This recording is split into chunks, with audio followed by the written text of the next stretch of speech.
गौतम बुद्ध अपने ध्यान में बैठे थे कि वहाँ पर एक आदमी आया। ये आदमी अपने आलसीपन से बहुत ज़्यादा परेशान था। आलसी आदमी गौतम बुद्ध से बोला, महात्मा जी, मेरी मदद कीजिए। मैं अपने आलस्य से बहुत ज़्यादा परेशान हूँ।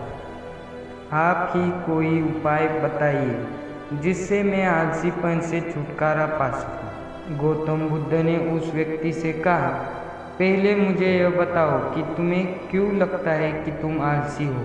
आलसी आदमी बोला, सिर्फ मुझे ही नहीं, मेरे परिवार वालों को और मेरे आसपास के सभी लोगों को ऐसा लगता है कि मैं आलसी हूँ। गौतम बुद्ध ने फिर उससे पूछा, क्या तुम जानते हो आलस्य होता क्या है? आलसी व्यक्ति बोला, नहीं, मैं नहीं जानता हूँ, किंतु मैं इतना जरूर जानता हूँ कि आलस्य बहुत बुरी चीज़ है। इसकी वजह से मुझे बहुत नुकसान हुआ है जीवन में। गौतम बुद्ध बोले, जिस परेशानी से तुम छुटकारा पाना चाहते हो, पहले उसके बारे में पूरी जानकारी ले लो, तो उससे छुटकारा पाना आसान हो जाएगा। आलसी व्यक्ति बोला, भगवान, इतनी बुद्धि तो मुझ में नहीं है, आप ही मुझे इस समस्या के बारे में जानकारी दीजिए। गौतम बुद्ध बोले, आलस्य एक मानसिक अवस्था है, एक विचार है जिसे जाने अनजाने में हम खुद ही जन्म देते हैं। आलस्य दो मूलभूत कारणों की वजह से ही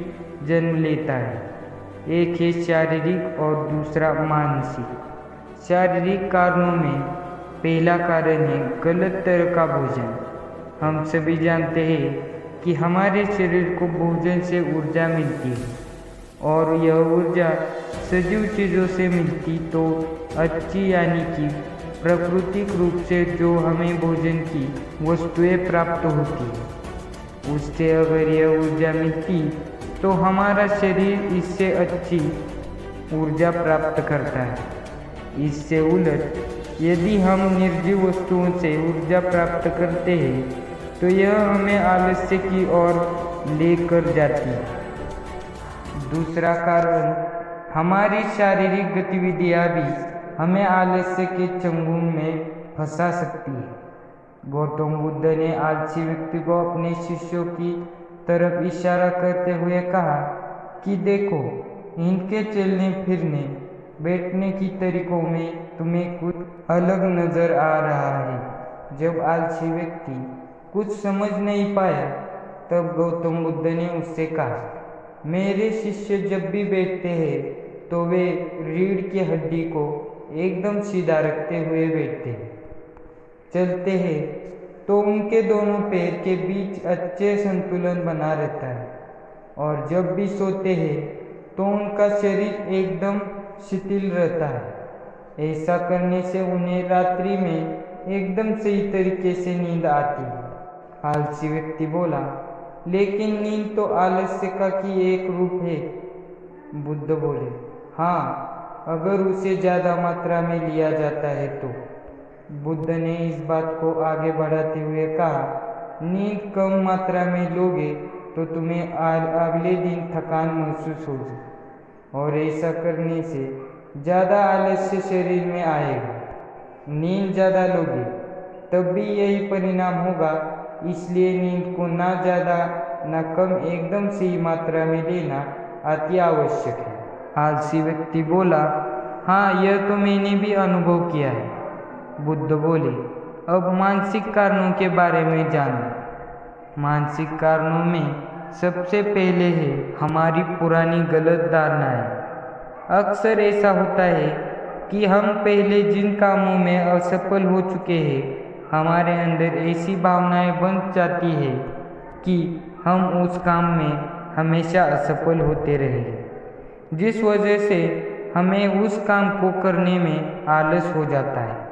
ऐसी धारणाओं से छुटकारा पाने के लिए एकमात्र उपाय है कि हमें अपने मन को यह समझाना चाहिए कि पिछली बार हम जब उस काम में असफल हुए थे तो हम सबके बारे में जितना जानते थे, अब हम उस काम के बारे में उससे ज़्यादा जानते हैं, क्योंकि असफल होने के बाद हम उससे काफ़ी कुछ सीखे भी हैं। बुद्ध बोले, दूसरा कारण है आलसी और कामचोर लोगों की संगत।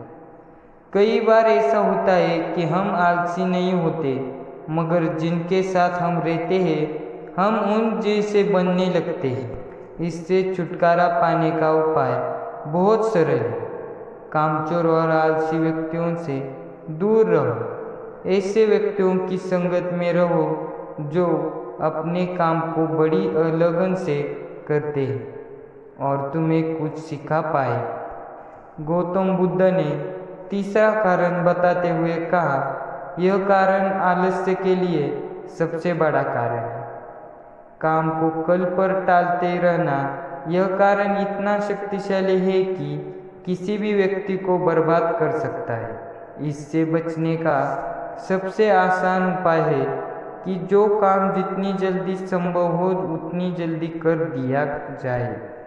गौतम बुद्ध ने आलसी व्यक्ति से एक सवाल पूछा, मान लो तुम किसी रेगिस्तान में फंस गए हो और तुम्हें प्यास लगी है, तो तुम क्या करोगे? आलसी व्यक्ति बोला, मैं जल्दी ही रेगिस्तान के आसपास कोई गांव की तलाश करूंगा या ऐसी जगह की तलाश करूंगा जहां पर मुझे पानी मिल सके। गौतम बुद्ध बोले, अगर तुम्हें काफ़ी देर ढूंढने पर भी पानी ना मिले तब तुम क्या करोगे? आलसी व्यक्ति बोला, मैं तब भी अपनी तलाश जारी रखूंगा, क्योंकि ऐसी परिस्थिति में मेरे पास कोई और दूसरा विकल्प तो होगा नहीं। गौतम बुद्ध बोले, बिल्कुल सही।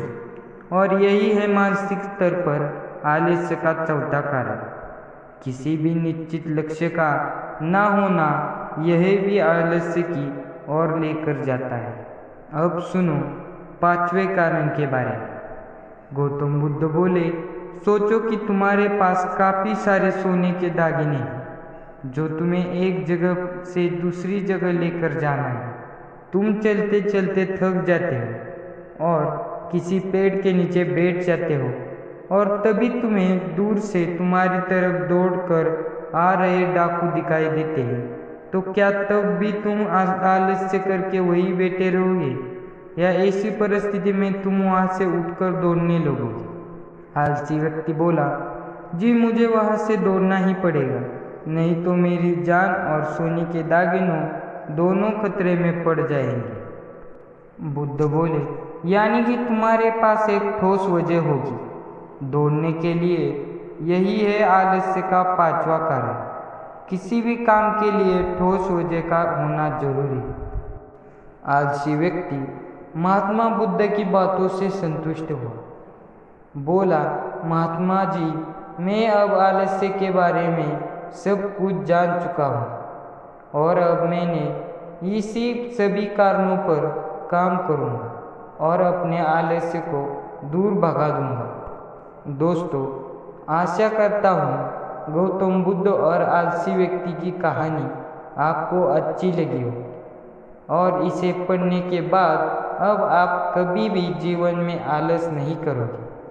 अगर आपके मन में यह वीडियो देखकर कोई भी परिवर्तन हुआ होगा तो इस चैनल को एक लाइक और एक सब्सक्राइब करो। धन्यवाद।